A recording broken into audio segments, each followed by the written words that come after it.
What's going on, YouTube? Welcome back to my channel. You're watching My Peculiar Exotics. Today I went to go get some feeder rats for my snakes, and I found a really cool arachnid that I decided to take home with me today. It is a rainbow millipede. This is the millipede right here. You can't really see a good picture of the color, but I will be showing you guys an up-close view of it. I've been wanting a millipede for a little while. I did see one of these at the reptile show we went to.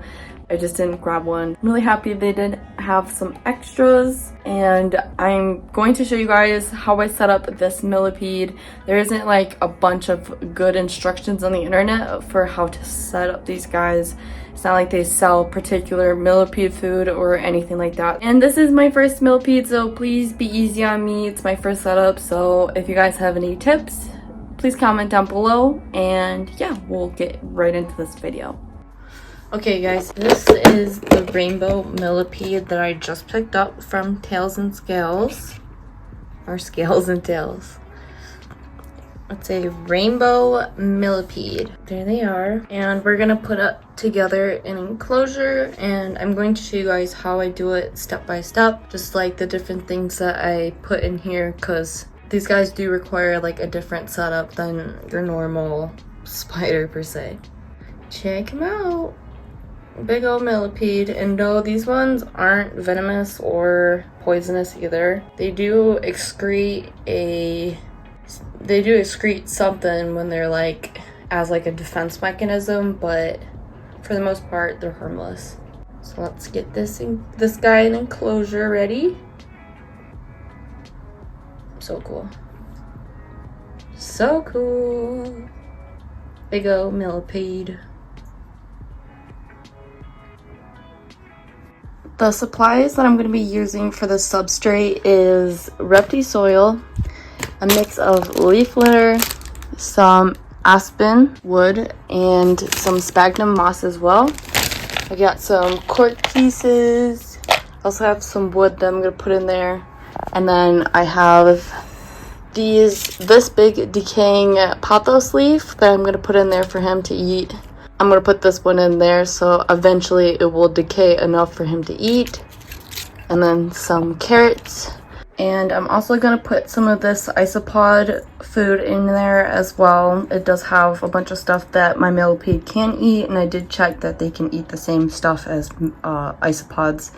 And if they don't want it, they just won't eat it. So that's how I'm going to mix that up. Let's get into it. Now we're going to start off with adding our soil. This already has some sphagnum moss. It was some old dirt per se. So we'll pour some in there.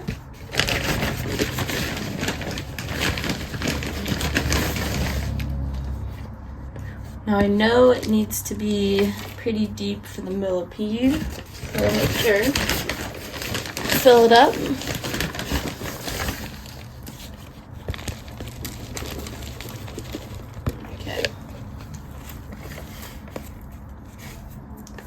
Now, there is substrate I could buy off of Amazon that's by Josh's Frogs. It's the same thing pretty much. It's got the Repti soil leaves, sphagnum moss, and then the aspen in it. So I'm just kind of making my own little concoction.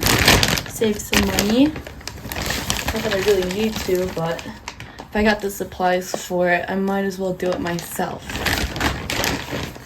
Now, the millipedes like decaying like leaf matter and wood, so we'll make sure to saturate this substrate really well and make it high humidity so that the matter, the leaves, the wood and stuff starts decaying on its own. And then we'll add the supplemental food in there as well. But most people will literally go outside and like sweep up a bunch of leaves and wood that it doesn't have pesticides on it, and will put it in their millipede enclosure anyways. So, but they will freeze it first, of course, to make sure there's nothing on there. So I'm just kind of skipping that step with fresh stuff, you know? So we'll mix this up and then we'll add some water.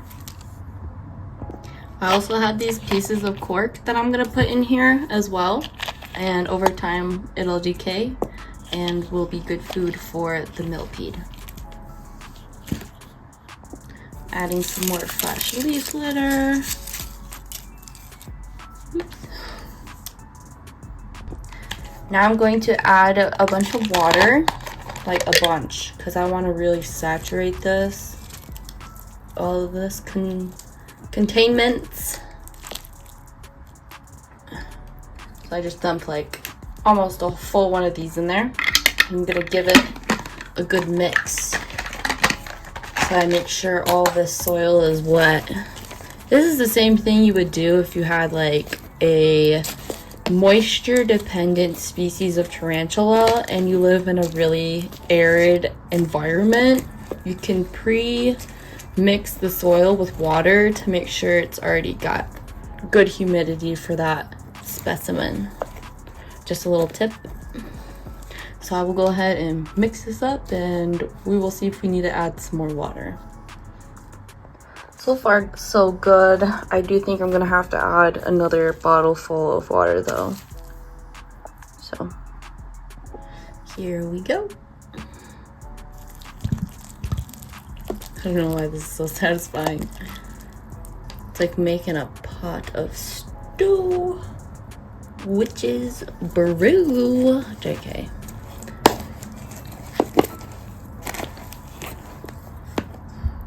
So now we have it to the consistency that I was looking for. A little bit shiny, pretty damp, holds some humidity, but enough to start rotting the materials and decaying it. So be nice and scrumptious. Scrumptious. And then we'll add this and some food. Yes. Oh, first we're gonna add the wood pieces. This will provide the millipede somewhere to go that is dry, if they so choose to. They don't want to be all over this wet ground. They have options. This is not working out. Now I got this pothos leaves like I should. Add it in there. So like I said, it'll start decaying on its own. Add carrots, baby cut carrots. I also am adding more leaves and extra sphagnum moss for humidity and more foliage.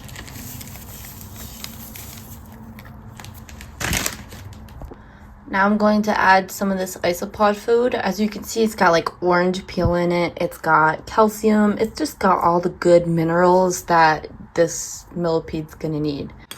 I just use like a little spoon. You only need a little bit. It lasts a while. And I just sprinkle a little bit. Yum. And then I also give this a spray down too, just so that they have water to drink. And because it is in a critter keeper, which is this kind of style of top, the moisture will not last long. So I have to make sure I stay on top of spraying. But I didn't also want something that was going to be super smoggy. You know what I mean? Not enough ventilation. Very good. Very, very good. This is how it turned out. Got lots of decaying leaf, sphagnum moss, more leaf, carrots, food, supplemental food. Good stuff. Good stuff. And some climbing sticks. I think they will like it. What do you think? You guys comment down below some names, because I don't know what to name this little one. But I'm willing to take some suggestions. But cool. We'll get to putting them in there now. Okay guys, so obviously this is going to be a very easy and quick rehousing. I did want to show you a close-up of this millipede. why they call them the rainbow millipede. Such a gorgeous millipede. Like I said, they're not poisonous or venomous. To handle is a-okay. Now I'm just going to put them in their new little house. I'm sure they're going to love it. There you go. He said, foliage. Look at that. Such a majestic creature. Gonna get to eating right away. So cool.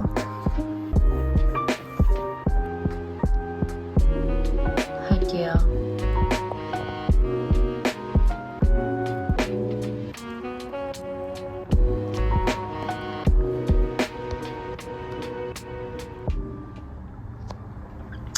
Okay folks, that's it. That is it for the video. Give you guys some updates here in a few weeks, but I'm sure they will be doing great. As always, thank you guys so much for watching this video. Please don't forget to like, comment, and subscribe. And don't forget, I have a Patreon, I have an Instagram, a Facebook, and so much more, all linked down in the description below. Don't forget, I am a Tarantula Cribs affiliate member. You guys can use my code JPExotics10 to save 10% on your next Tarantula Cribs order. And that is all I have for you guys today. Thank you so much for watching, and I'll see you guys in the next one. Oh, and don't forget, remember friends, frogs, lizards, snakes, and spiders are your friends. Let's make a better world for them. Have a blessed week.